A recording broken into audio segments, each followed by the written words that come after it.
In my last video, I reached St Kilda, a breathtaking archipelago of 4 islands that stand as the most remote islands in the UK. People lived here for thousands of years, until 1930, when the last 36 residents made the heart-wrenching decision to evacuate. I had planned to camp on the island for one night, but as I prepared for my return journey, I discovered that my boat hadn't arrived. I don't think there's a boat scheduled tomorrow either. I could be here for days. I found myself stranded on St Kilda.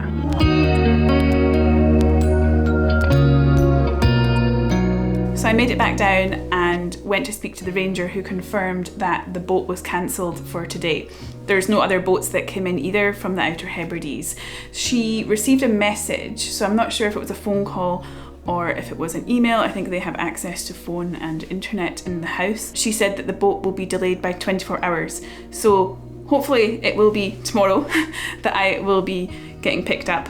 But I think there wasn't any scheduled trip tomorrow, so I'm not sure. I'm really not sure. And yeah, I don't know how I feel. I was ready to leave, but then I guess I have more time to explore, although the weather isn't looking great now. I've come into the shop here to have a look around. Inside the Honesty shop, there's items like mugs, bookmarks, clothing, hats, postcards. You can even post a postcard with a St Kilda stamp on it, but you need to bring a postage stamp with you. There's also some books here, so if I manage to finish some of my books on my Kindle, and maybe I'm stuck here for quite a long time, I might get started on some more of the St Kilda books. Oh my gosh, I can't believe I'm stuck here. I think it's because I'm camping. I think if I was staying in a holiday cottage it would be really different, but because I'm camping it's not the most comfortable, and there's that mouse. I think that's why I'm not really loving it, and everyone else that's on the island is staying in lovely cottages and it looks so cozy, and I'd really happily pay for one, but there's no option to stay in a cottage. If you come here you can only camp. From the shop I can see in through the windows of the military base. It looks so nice in there. It looks like they've got a chef who's cooking them meals, and I'm sure they've got lovely beds and might even have a gym, I'm not sure. But anyway, back to the tent life. Me and the mouse are going to be enjoying tent life tonight. I'm back in the tent now, and I found this note that they'd left for me this morning before I went out for my hike. So it says, I've just had a message from Go to St Kilda to say that they'll be delayed 24 hours to pick you up, and then if you need to make any arrangement, change plans, or use the phone in the manse. So that's from Sue, the ranger. It started raining now. I'm going to double check how much food I have left. So in here, this is all my food. So I have 1 apple, 1 cereal bar. This has loads of oats, tea bags, coffee, cup of soups. And then I have also all these packets of pasta as well. So that should definitely be enough to get me through to tomorrow. At least probably 3 days of food I have there. So I should be okay. Feel a little bit upset but haven't not been able to go. In my mind I thought I was just coming for 24 hours, and I knew like it could be delayed, but because I have to stay more, other times when I've done things like gone to the bothy or stayed in a cave, it's always under my control, and I can leave if I want to, or the next day I know I can leave. But I think because I'm not sure when the end might be for this, and also the fact that there's no way of communicating really with anyone. Like, I know I could make a phone call, but I might do that later on. But yeah, it's harder than I thought. I think I didn't actually think about the reality of what it would be like if I was stuck here for 6 days, and I'm really glad I brought my Kindle with me. And then later on I'm going to go back up to the museum, I think, and I'll read more of the information pieces. And I think also, like, this tent is not the best for camping.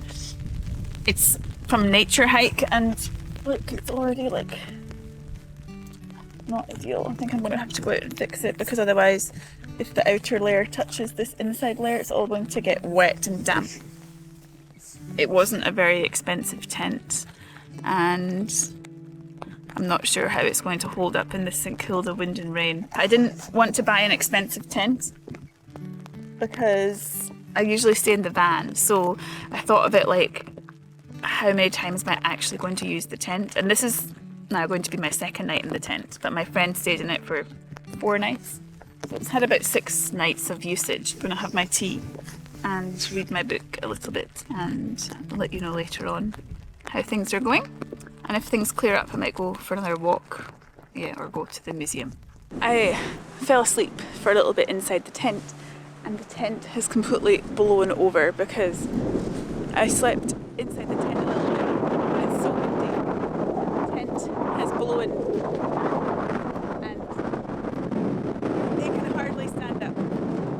Look, I will show you. So this pole, it should be here, but because of the wind it keeps blowing over, and I've gone outside and moved it around, but it doesn't seem to be helping. So the wind is coming from this direction, so I went over here and I'll show you.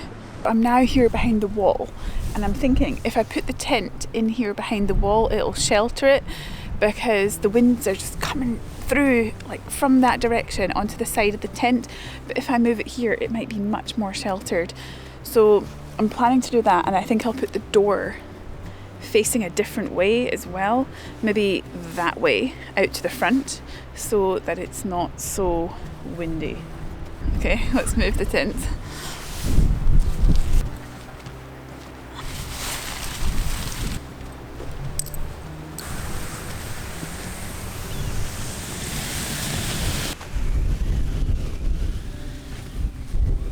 Okay, I've moved the tent, but I'm not sure what way is best. I'm going to try and feel where the wind is coming from. Pretend I'm sailing. Coming from here.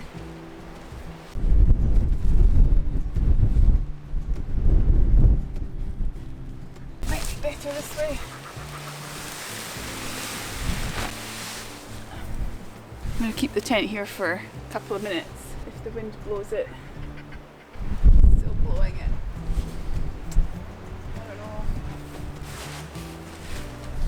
This tent is not made for St Kilda. I don't know. It still feels like it's blowing a lot this way. Here feels better, but it's quite sloped. That's the only thing.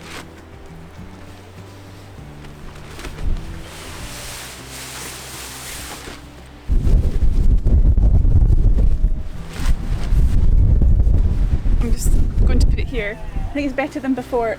Oh gosh, doesn't look like it. The wind is whipping the sides of it. Whose idea was it to come here to St Kilda to go camping? Should have gone back on the day trip yesterday. If it actually gets really bad, I might just sleep in the toilet. Like, I know that sounds really horrible, but better than getting blown away. Sleep in the museum maybe. Anyway, I'm going to get the tent set up and pinned down, and it might make a difference. No, this is not working. Look at it. You can see it already being pushed to the side. Oh my god, I really just want to get off this island.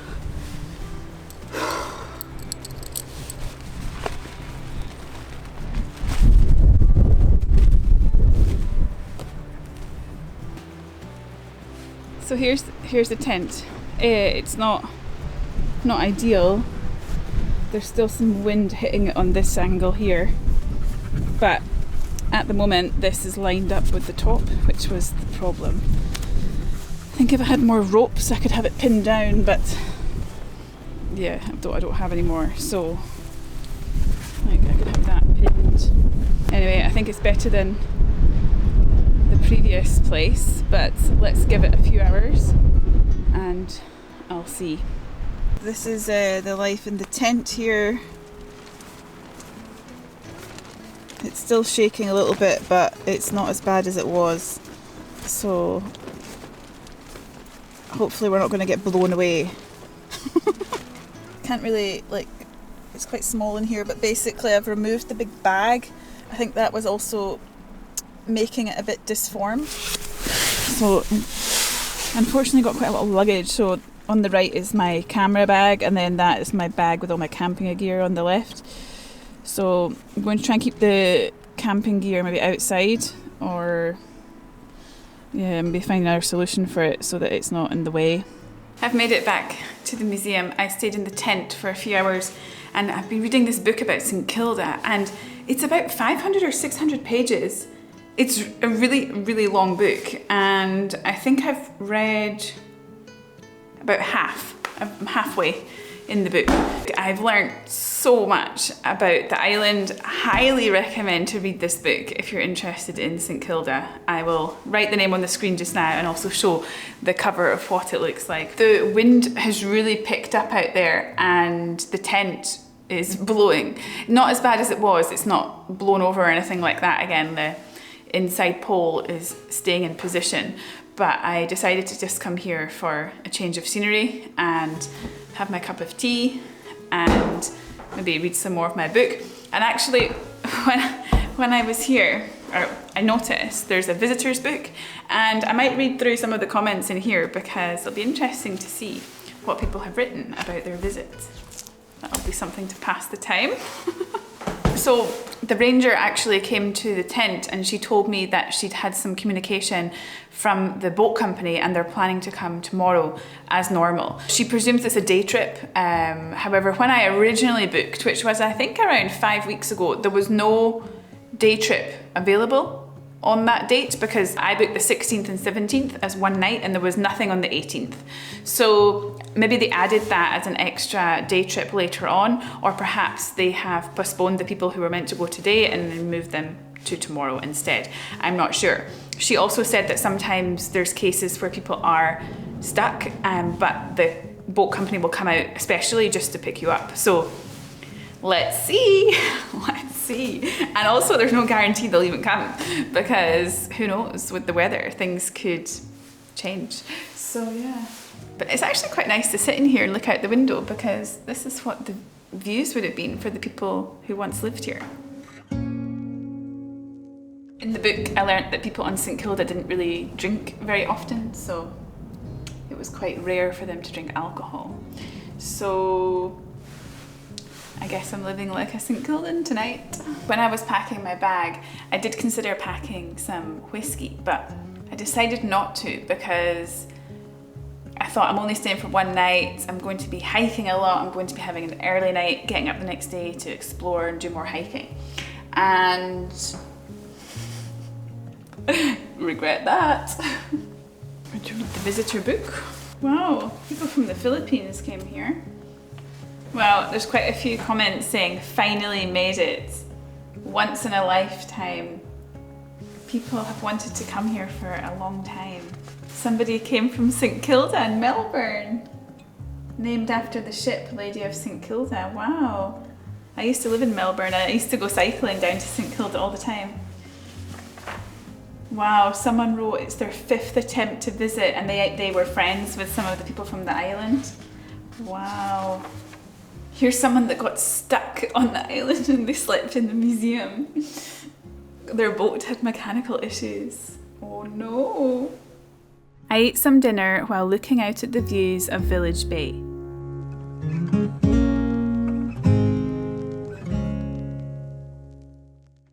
Good morning from the tent. So last night was quite windy, quite rainy and quite grey. So after I was in the museum, I had a chat with some of the workmen for probably like an hour and a half. So that was really great and nice way to pass the evening.